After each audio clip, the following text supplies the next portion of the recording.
ശ്രുതി, നിങ്ങളുടെ ആദ്യത്തെ പ്രസവത്തിൽ വല്ല കോംപ്ലിക്കേഷനും ഉണ്ടായിരുന്നോ? ഇല്ല ഡോക്ടർ, എൻ്റെ ആദ്യത്തെ പ്രസവം നോർമലായിരുന്നു. പെയിൻ വന്ന് 2-3 മണിക്കൂറിനുള്ളിൽ ഡെലിവറി നടന്നു. എന്ത് ഡോക്ടർ, എന്തെങ്കിലും പ്രശ്നമുണ്ടോ? ഒന്നുമില്ല, ഇപ്പോൾ റിപ്പോർട്ടിൽ പ്രശ്നമൊന്നും കാണുന്നില്ല, ഞാൻ ജസ്റ്റ് ചോദിച്ചെന്നേ ഉള്ളൂ.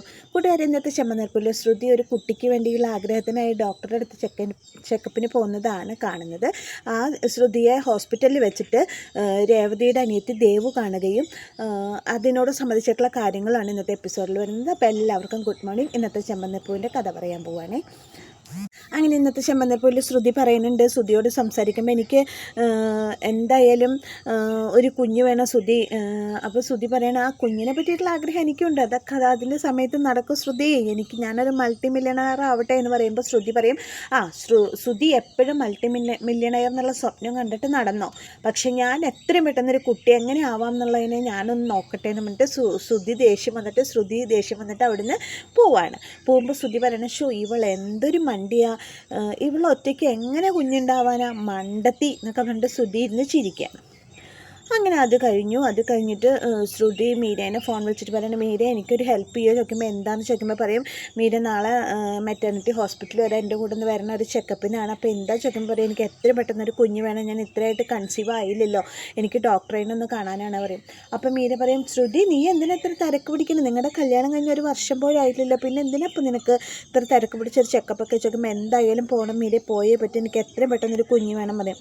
നിനക്ക് വരാൻ പറ്റും ചോദിക്കുമ്പോൾ ശരി ഞാൻ നാളെ വരാമെന്ന് പറയും. അങ്ങനെ ശ്രുതി ഡോക്ടറെ കാണാൻ പോകാനുള്ള തയ്യാറെടുപ്പിലാണ്. അത് കഴിഞ്ഞു രേവതിക്ക് ഫോൺ വരുമ്പോൾ നോക്കുമ്പോൾ ദേവുവാണ്. എന്താ മോളെ എന്ന് ചോദിക്കുമ്പോൾ പറയും, ചേച്ചി എനിക്കൊരു ഉപകാരം ചെയ്യണമെന്ന് പറയും. അപ്പോൾ എന്താണെന്ന് ചോദിക്കുമ്പോൾ ചേച്ചി ഞാനൊരു ജോലിക്ക് അപ്ലിക്കേഷൻ കൊടുത്തിട്ടുണ്ടായിരുന്നു, അതിന് ഇൻ്റർവ്യൂവിന് വിളിച്ചിട്ടുണ്ട് നാളെ എന്ന് പറയും.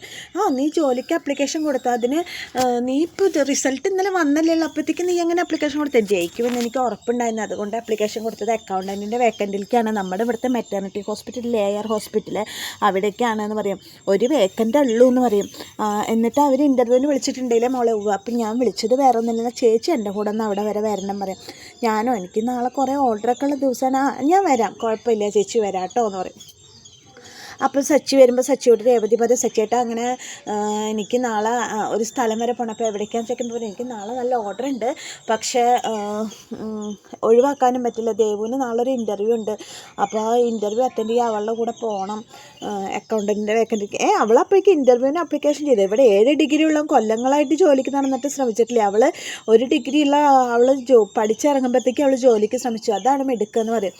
അപ്പോൾ പറയാം, അവിടെ മറ്റേ മെറ്റേണിറ്റി ഹോസ്പിറ്റൽ എയർ ഹോസ്പിറ്റൽ അവിടെയാണ്, അതാകുമ്പോൾ അടുത്താണല്ലോ, നാളെ ഇൻ്റർവ്യൂവിന് വിളിച്ചിട്ടുണ്ട്, അപ്പോൾ അവൾക്ക് പോകണം, അപ്പോൾ അവൾ എന്നെ വിളിച്ചിട്ടുണ്ട് കൂടെ വരാൻ പറഞ്ഞിട്ട്, ഓർഡർ ഉണ്ട് അതൊക്കെ കൊടുക്കും വേണമെന്ന് ഞാൻ കൊണ്ടുപോയി കൊടുക്കാം ഓർഡർ. വേണ്ട സജ്ജേട്ടാ, ഞാൻ എങ്ങനെയെങ്കിലും അഡ്ജസ്റ്റ് ചെയ്ത് കൊടുത്തോളാം എന്ന് പറയും. എന്നാൽ ശരി നീ പോയിട്ട് വന്നിട്ട് വിവരം പറയും എന്നൊക്കെ പറയും. അങ്ങനെ അവർ തമ്മിൽ ഈ സംസാരമൊക്കെ അതൊക്കെ കഴിഞ്ഞു. അങ്ങനെ പിറ്റേ ദിവസമായി മീരയും ശ്രുതിയും കൂട്ടിയിട്ട് ഡോക്ടറെ കാണാൻ വന്നേക്കാണ്. ഡോക്ടർ ചെക്കപ്പ് ചെയ്ത് കുറച്ച് ടെസ്റ്റുകളൊക്കെ എഴുതി കൊടുത്തിട്ടുണ്ട്. അപ്പോൾ ടെസ്റ്റൊക്കെ കഴിഞ്ഞിട്ട് അവരവിടെ ഇരിക്കുകയാണ്. അപ്പോൾ മീര വീണ്ടും ചോദിക്കേണ്ട ശ്രുതിയുടെ, എന്തിനാ ശ്രുതി ഇപ്പോൾ തന്നെ ഇതിൻ്റെയൊക്കെ ആവശ്യം വല്ലതുണ്ടോ, ഒരു വർഷം പോലും ആയിട്ടുള്ള വരുമ്പോൾ അല്ല, എനിക്ക് പെട്ടെന്ന് തന്നെ ഒരു കുഞ്ഞ് വേണം, ഇത്രയും മാസമായിട്ട് ഞാൻ കൺസീവ് ആയില്ലല്ലോ, എന്തെങ്കിലും പ്രശ്നം ഉണ്ടോയെന്നൊന്ന് അറിയണ്ടേ മീരെ, നിനക്കറിയാലോ ഞാൻ ആദീനെ എന്താ ചെയ്യേണ്ടതെന്ന് അറിയാത്ത അവസ്ഥയിലാണ് പറയുമ്പോൾ, നിനക്കൊരു മോനുള്ള കാര്യം നീ മറക്കാനോടി, നീ എൻ്റെ അമ്മയാന്നൊക്കെ പറയും മീര നീ വെറുതെ ശവത്തിൽ കുത്തരുത്, നിനക്ക് എൻ്റെ അവസ്ഥ അറിയാലോ, ഞാൻ എന്താ ചെയ്യേണ്ടതെന്ന് അറിയാത്ത അവസ്ഥയിലാണ്, ഞാൻ എന്തായാലും ആദ്യമേ ഞാൻ കൊണ്ടുവരാം എൻ്റെ അടുത്തേക്ക്, പക്ഷേ എനിക്കതിന് കുറച്ച് സമയം വേണം, എന്തെങ്കിലും ഉണ്ടായാൽ ശ്രുതി എന്നെ ഉപേക്ഷിക്കുന്നുള്ളത് കാര്യം ഉറപ്പാണ്, അപ്പോൾ അതിന് എനിക്കൊരു പിടിവള്ളിയായിട്ടൊരു കുഞ്ഞ് വേണം മീരെ, അതിന് വേണ്ടിയിട്ടാണ് ഞാനിപ്പോൾ ഡോക്ടറെ കാണാൻ വന്നിരിക്കുന്നത്, നിനക്ക് എൻ്റെ അവസ്ഥയൊന്നും പറഞ്ഞാൽ മനസ്സിലാവില്ല.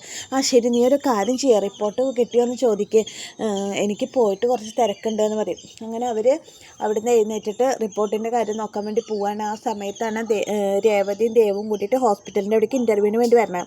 അപ്പോൾ ഹോസ്പിറ്റലിൽ എത്തുമ്പോൾ ദേവുവിനോട് രേവതി ചോദിക്കും, നമ്മൾ നേരം വൈകിയ ദേവു ചോദിക്കുമ്പോൾ ഇല്ല ചേച്ചി പറയും. എന്നിട്ട് അവരങ്ങനെ വന്ന് റിസപ്ഷനിൽ വന്നിട്ട് ചോദിക്കും, ഞാൻ ദേവിക ഒരു ഇൻ്റർവ്യൂ അറ്റൻഡ് ചെയ്യാൻ വേണ്ടിയിട്ടാണ്, എവിടേക്കാണ് പോകേണ്ടത് ചോദിക്കുമ്പോൾ നേരെ മുകളിൽ പോയിട്ട് ഓഫീസിലേക്ക് പൊക്കോളൂ പറയുമ്പോൾ അവരങ്ങനെ പോവും.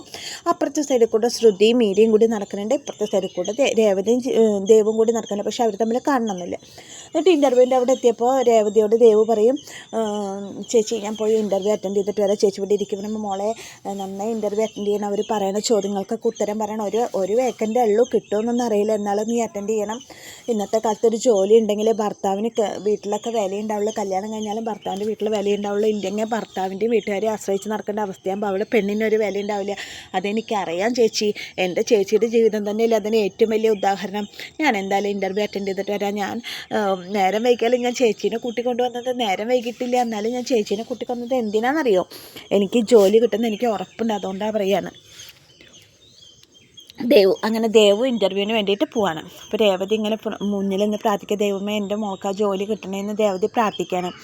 അങ്ങനെ അത് കഴിഞ്ഞ് ശ്രുതിയും മീരയും കൂടെ റിപ്പോർട്ട് കിട്ടി. ശ്രുതി പോയിട്ട് ഡോക്ടറെ കണ്ടു. ഡോക്ടർ ചോദിക്കുകയാണ് ശ്രുതിയുടെ ആദ്യത്തെ ഡെലിവറിയിൽ എന്തെങ്കിലും കോംപ്ലിക്കേഷൻ ഉണ്ടായെന്ന് ചോദിക്കുമ്പോൾ ഇല്ല, കോംപ്ലിക്കേഷനൊന്നും ഉണ്ടായിരുന്നില്ല, പെയിൻ വന്ന് 2-3 മണിക്കൂറിനുള്ളിൽ ഡെലിവറി നടന്നു ഡോക്ടർ, എന്താ ഡോക്ടർ വല്ല കോംപ്ലിക്കേഷൻ ഉണ്ടോ അതിൽ ചോദിക്കുമ്പോൾ ഇല്ല, അതിൽ പ്രശ്നമൊന്നുമില്ല, നിങ്ങൾ ഫിസിക്കലി ഓക്കെയാണ്, മെൻ്റൽ സ്ട്രെയിനൊക്കെ കുറയ്ക്കണം, നിങ്ങൾക്ക് എന്തെങ്കിലും പ്രഷർ ഉണ്ട് ഉണ്ട് ഡോക്ടർ എന്ന് പറയുമ്പോൾ എന്താ തനിക്ക് ഇത്ര മെൻ്റൽ സ്ട്രെയിൻ ചോദിക്കുമ്പോൾ നല്ല മെൻ്റൽ സ്ട്രെയിൻ ഉണ്ട്, ഇത്തിരി ഫാമിലി ഇഷ്യൂസാണ് ഡോക്ടർ പറയുമ്പോൾ അതൊക്കെ കുറയ്ക്കണം, അതൊക്കെ ഇതിനെ ബാധിക്കും, മെൻ്റൽ സ്ട്രെയിനൊക്കെ കുറച്ച് എപ്പോഴും ഹാപ്പി ആയിട്ടിരിക്കണം, ഞാൻ കുറച്ച് വൈറ്റമിൻ ടാബ്ലറ്റ്സ് ഒക്കെ എഴുതി തരാം, അതൊക്കെ കഴിക്കണം, ഒരു കുഴപ്പം ഉണ്ടാവില്ല, താൻ പെട്ടെന്ന് തന്നെ കൺസീവ് ആവും എന്ന് പറഞ്ഞിട്ട് ഡോക്ടർ ശ്രുതിനെ ആശ്വസിപ്പിക്കണം. അപ്പോൾ ശ്രുതിക്ക് സന്തോഷമാവാണ്.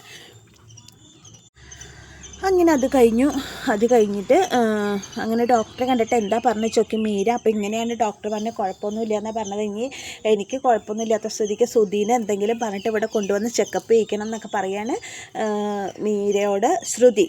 അത് കഴിഞ്ഞ് ദേവു ഇൻ്റർവ്യൂ അറ്റൻഡ് ചെയ്യാൻ കയറിയ സമയത്ത് രേവതിക്ക് ഫോൺ വരികയാണ്. വേറെ ആരുള്ള രേവതിയുടെ അടുത്ത് പൂ ചോദിച്ചിട്ടുണ്ടായിരുന്നു ചേച്ചിയാണ്. രേവതി എന്താ പൂ വരാത്ത ചോദിക്കുമ്പോൾ ആ പൂവ് ഇപ്പോൾ എത്തിക്കാൻ ചേച്ചി എന്നൊക്കെ പറയുകയാണ്. ഈശ്വര ഇനി എങ്ങനെ എത്തിക്കും, ചേച്ചിക്ക് അർജൻറ്റായിട്ട് കൊടുക്കേണ്ട പൂവാണല്ലോ, ദേവുവിന് കുറേ നേരം ആവുമോ ഇൻ്റർവ്യൂ കഴിയാൻ, എന്താ ഇപ്പോൾ ചെയ്യുക, പൂവ് എങ്ങനെയൊന്ന് കൊടുക്കുക, ഈശ്വര ഒരു 10 മിനിറ്റിൻ്റെ ഉള്ളിൽ ദേവുവിൻ്റെ ഇൻ്റർവ്യൂ കഴിഞ്ഞ് ഇറങ്ങാവോ എന്നൊക്കെ ഇങ്ങനെ ആലോചിച്ച് ടെൻഷൻ അടിച്ചിരിക്കുമ്പോൾ വീണ്ടും ഫോൺ വരികയാണ്. വരുമ്പോൾ ചേച്ചി ഒരു 15 മിനിറ്റിനുള്ളിൽ ഞാൻ എത്തിക്കാമെന്നൊക്കെ പറയും. ദൈവമേ പെട്ടല്ലോ, ദേവുവിന് എങ്ങനെ ദേവുവിനോടൊന്ന് പറയുക, ദേവു എത്ര നേരം പിടിക്കുകയാണാവോ എന്നൊക്കെ പറയാണ്. അപ്പോഴേക്കും ദേവു വന്നിട്ട് ചേച്ചി ഇന്ന് വിളിക്കുകയാണ്. എന്തായി മോൾ ഇൻ്റർവ്യൂ അറ്റൻഡ് ചെയ്തു, ഇൻ്റർവ്യൂ ഒക്കെ നന്നായിരുന്നു ചേച്ചി, അറ്റൻഡ് ചെയ്തു, കിട്ടും എന്ന് തന്നെ വിചാരിക്കാം, ഒരു വേക്കൻ്റല്ലേ ഉള്ളൂ, നോക്കാം നമുക്കെന്ന് പറയാണ് ദേവു. അപ്പോൾ മോളെ അതെ എന്നോട് ഇവിടെ വെയിറ്റ് ചെയ്യാൻ പറഞ്ഞിട്ടുണ്ട് അവർ എന്ന് പറയാണ്. അപ്പോൾ എന്താ അവർക്കൊരു മീറ്റിംഗ് ഉണ്ട് അത്ര, അത് കഴിഞ്ഞവരെ വെയിറ്റ് ചെയ്യാൻ പറഞ്ഞു എന്ന് പറയാം. അപ്പോൾ ദേവതി പറയും അയ്യോ മോളെ എനിക്ക് പൂ കൊടുക്കാനുള്ള ആളുകൾ വിളിച്ചുകൊണ്ടിരിക്കുക, ഞാൻ എന്താ ചെയ്യുക, ഒരു ചേച്ചി ഇപ്പോൾ 2 തവണ വിളിക്കൽ കഴിഞ്ഞു അപ്പോൾ എന്നാൽ ചേച്ചി ഒരു കാഞ്ചി ചേച്ചി പൊക്കോ, ഞാൻ അവിടെ ഇരുന്നോളെ പറയുക. മോളെ നിന്നെ ഒറ്റയ്ക്കാക്കിയിട്ട് ചേച്ചി എങ്ങനെ പോവുക, അതൊന്നും സാരമില്ല, ഞാൻ ചെറിയ കുട്ടിയൊന്നുമല്ലല്ലോ, ചേച്ചി പൊക്കോ, ഞാൻ അവിടെ ഇരുന്നോണ്ട് കുഴപ്പമൊന്നുമില്ല. അപ്പോൾ മോള് ശ്രദ്ധിച്ചിരിക്കണം, ഇൻ്റർവ്യൂ കഴിഞ്ഞിട്ട് അവർ വിളിച്ചു കഴിഞ്ഞിട്ട് ജോലി കിട്ടിയാലും ഇല്ലെങ്കിലും ചേച്ചിയെ വിളിച്ച് വിവരം പറയാണ്. അപ്പോൾ ദേവു പറയണം ഞാൻ പറയാം ചേച്ചി ധൈര്യമായിട്ട് പൊക്കോ എന്ന് പറയണം. അങ്ങനെ ദേവുവിനെ അവിടെ നിർത്തിയിട്ട് രേവതി പോരുകയാണ്. രേവതി പോന്നിട്ട് ദേവുവിനോട് വെയിറ്റ് ചെയ്യാൻ പറഞ്ഞിട്ടുണ്ടല്ലോ, മീറ്റിംഗ് കഴിയട്ടെ വിട്ട് ദേവുവിനോട് വെയിറ്റ് ചെയ്യാൻ പറഞ്ഞിട്ടുണ്ടല്ലോ. ഈ സമയത്ത് ദേവു അവിടെ ഇങ്ങനെ കസേരയിൽ ഇരിക്കുന്ന സമയത്ത് നമ്മുടെ മീരയും ശ്രുതിയും കൂടിയിട്ട് അതിനെ അങ്ങനെ വരുന്നത് കാണുമ്പോൾ ദേവു കാണാൻ ഇതെന്താ ശ്രുതി ചേച്ചി ഇവിടെ നിങ്ങനെ ആലോചിക്കും, ഇവരെന്താ മെറ്റേർണിറ്റി ഹോസ്പിറ്റലിൽ നിങ്ങനെ ആലോചിച്ചിട്ട് ദേവു പെട്ടെന്ന് എഴുന്നേറ്റിട്ട് ചേച്ചി എന്നിങ്ങനെ വിളിക്കാൻ തുടങ്ങുമ്പോഴേക്കും റിസപ്ഷനിൽ നിന്ന് ദേവികേനെ ഓഫീസിലേക്ക് വിളിക്കുന്നുണ്ടെന്ന് പറയണം. അപ്പോൾ അവൾക്ക് ശ്രുതിയുടെ പുറകെ പോകാൻ പറ്റുന്നില്ല, അങ്ങനെ അവൾ ഓഫീസിലേക്ക് പോവാണ്. ഈ സമയത്ത് രേവതി അവിടെ നിന്ന് ഇറങ്ങിയിട്ട് സച്ചി വിളിക്കുകയാണ്. സച്ചി വിളിച്ചിട്ട് ചോദിക്കും രേവതി എന്തായി ദേവുവിൻ്റെ ഇൻ്റർവ്യൂടെ കാര്യമെന്ന് ചോദിക്കുമ്പോൾ പറയും ദേവു ഇൻ്റർവ്യൂ അറ്റൻഡ് ചെയ്തിട്ടുണ്ട് സച്ചിയേട്ടാ, അവരുടെ ഒരു മീറ്റിംഗ് ഉണ്ട്, അത് കഴിഞ്ഞവർ വെയിറ്റ് ചെയ്യാൻ പറഞ്ഞത് കഴിഞ്ഞിട്ട് പറയാമെന്നാണ് പറഞ്ഞേക്കണം. പറയാം എന്തായാലും വിവരം നീ വിളിച്ച് പറയേ കേട്ടോ. പറയുമ്പോൾ ആ ശരി സച്ചിയേട്ടാ, ഞാൻ അർജൻറ്റായിട്ട് പൂ കൊടുക്കാനുള്ള കാരണം ഞാൻ അവളവിടെ നിർത്തിയിട്ട് പൂ കൊടുക്കാൻ വേണ്ടിയിട്ട് പോവുകയാണ്. പറയാം ആ ശരി എന്ന് പറയും. അങ്ങനെ അത് അവിടെ കഴിഞ്ഞു. പിന്നെ കാണിക്കുന്നത് ചന്ദ്രോദയത്തിലെ രവീന്ദ്രൻ ഗേറ്റ് കഴുകണ സമയത്ത് വെള്ളം ഒഴിക്കുന്ന സമയത്ത് പെട്ടെന്ന് ചന്ദ്രോദയം പാസ് ചെയ്ത് വരുമ്പോൾ ഉപ്പ് എൻ്റെ മേത്തെ കയറുന്നു, നിനക്ക് കണ്ണ് കണ്ടുകൂടെ ചന്ദ്രൻ ഞാൻ ഗേറ്റ് കഴുകുന്നത്, എൻ്റെ രവിയേട്ടാ നിങ്ങൾ എന്തിനാ ഇതൊക്കെ ചെയ്യാൻ നിൽക്കണം, അതിനല്ലേ ഇവിടെ രേവതി ഉള്ളത്, അവളോട് പറഞ്ഞിട്ട് ഗേറ്റ് കഴുകുക. ഇതാണ് കുഴപ്പം, രേവതി മോൾ അതിനിവിടെ ഇല്ലല്ലോ, അവളെവിടെ പോയി പൂ വിട്ടിട്ട് ഇതുവരെ വന്നില്ലേ പൂക്കാരി, അവളെ പൂ വിറ്റിട്ട് പൂക്കാരി വരാത്തൊന്നല്ല, അവളെ ദേവുവിനൊരു ഇൻ്റർവ്യൂ ഉണ്ട്, അതിനുവേണ്ടി പോയേക്കോ. ഓ, ദേവുവിന് ഇൻ്റർവ്യൂ, അപ്പോൾ ഒരു ഡിഗ്രി കഴിയുമ്പോഴേക്കും അവൾക്ക് ജോലി എടുത്ത് വെച്ചേക്കല്ലേ. ഏത് ഡിഗ്രിയുള്ള എൻ്റെ മോനൊരു ജോലി കിട്ടാൻ പെട്ടപാടെ എനിക്കറിയുള്ളൂ എന്നൊക്കെ പറയുമ്പോൾ, നിൻ്റെ മോനെ പോലെ അല്ല അവൾ മിടുക്കി, അവൾ എത്രയും പെട്ടെന്ന് ഒരു ജോലിക്ക് കയറി നോക്കിക്കോ എന്നൊക്കെ പറയണം. നിങ്ങളൊന്ന് വിളിച്ചിട്ട് രേവതിയോട് വേഗം വരാൻ പറ, പൂ വിറ്റിട്ട് കഴിഞ്ഞില്ല, അവൾക്ക് ഇങ്ങോട്ട് എത്താറായില്ല, എനിക്ക് വിശന്നിട്ട് വയ്യ. നീയല്ലേ ചന്ദ്ര രാവിലെ കഴിച്ചേ? ഞാനൊന്നും കഴിച്ചിട്ട് പോലും ഇല്ല. എനിക്കറിയാം ചന്ദ്ര, നീയല്ല അവിടെ ഇരുന്ന് വെട്ടി വിഴുങ്ങുന്നത് ഞാൻ കണ്ടല്ലോ. എന്താ ചന്ദ്ര, നിൻ്റെ വയറ്റിൽ കോഴിക്കുഞ്ഞാണോ എന്നൊക്കെ ചോദിക്കാൻ രവീന്ദ്രൻ ചന്ദ്രമതിയോട്. രവിയേട്ടാ, എനിക്ക് വിശന്നിട്ട് വയ്യാട്ടോ, വിശക്കുന്നുണ്ടെങ്കിൽ നീ പോയി എന്തെങ്കിലും ഉണ്ടാക്കി കഴിക്കുക, അല്ലാണ്ട് രേവതിയെ കാത്തു നിൽക്കണമെന്ന് എന്തിനാ? രേവതി വന്ന് ഉണ്ടാക്കി തന്നാൽ മാത്രം നിനക്ക് വായന ഇറങ്ങുന്നുണ്ടോ? എന്ത് സ്വഭാവ ചന്ദ്ര ഇത് പറഞ്ഞിട്ട് രവീന്ദ്രൻ മഴക്കാരൻ ഞാൻ പോവുക എന്ന് മറ്റേ ചന്ദ്ര അങ്ങനെ അകത്തേക്ക് പോവാണ്. അകത്തേക്ക് പോണ വഴിക്ക് മുറ്റത്ത് കയറിയിട്ട് ചന്ദ്ര ഇങ്ങനെ ആലോചിക്കുകയാണ്, ഈശ്വര, ആ പെണ്ണിന് ജോലി കിട്ടുമോ? 7 ഡിഗ്രിയുള്ള എൻ്റെ മോന് ജോലി എത്ര കഷ്ടപ്പെട്ടിട്ടാണ് കിട്ടിയത്. അവൾക്ക് കയറുമ്പോഴേക്കും ജോലി കിട്ടുക, ജോലി കിട്ടിക്കഴിഞ്ഞാൽ പൂക്കാരുടെ അഹങ്കാരം ഞാൻ കാണില്ലോ. എൻ്റെ ഈശ്വര, ഈ കാര്യം നേരത്തെ അറിഞ്ഞിരുന്നെങ്കിൽ എന്തെങ്കിലും വഴിപാടുകൾ കഴിപ്പിച്ചിട്ട് ഇത് മുടക്കായിരുന്നു എനിക്ക്. ഇപ്പോൾ നേരം വൈകിയല്ലോ ഞാനത് അറിയാൻ ദൈവമേ. എൻ്റെ ഈശ്വര, അവൾക്ക് ഈ ജോലി കിട്ടരുതേ, അവൾക്ക് കിട്ടിക്കഴിഞ്ഞാൽ ഈ പൂക്കാരുടെ അഹങ്കാരം ഞാൻ ഇവിടെ കാണേണ്ടി വരില്ലോ, കിട്ടരുതേന്ന് ചന്ദ്രൻ മനസ്സുരുകി ദൈവത്തിനോട് പ്രാർത്ഥിക്കുകയാണ്, ദേവികയ്ക്ക് ജോലി കിട്ടരുതേന്ന്. ആ ഒരു ക്ലൈമാക്സിലാണ് ഇന്നത്തെ എപ്പിസോഡ് അവസാനിക്കുന്നത്. അപ്പോൾ എന്നത്തെയും പോലെ എൻ്റെ കഥ കേട്ട് ഇഷ്ടപ്പെട്ട കൂട്ടുകാർ എൻ്റെ ചാനലൊന്ന് ലൈക്ക് ചെയ്യുക, ഷെയർ ചെയ്യുക, സബ്സ്ക്രൈബ് ചെയ്യുക. എല്ലാവർക്കും താങ്ക്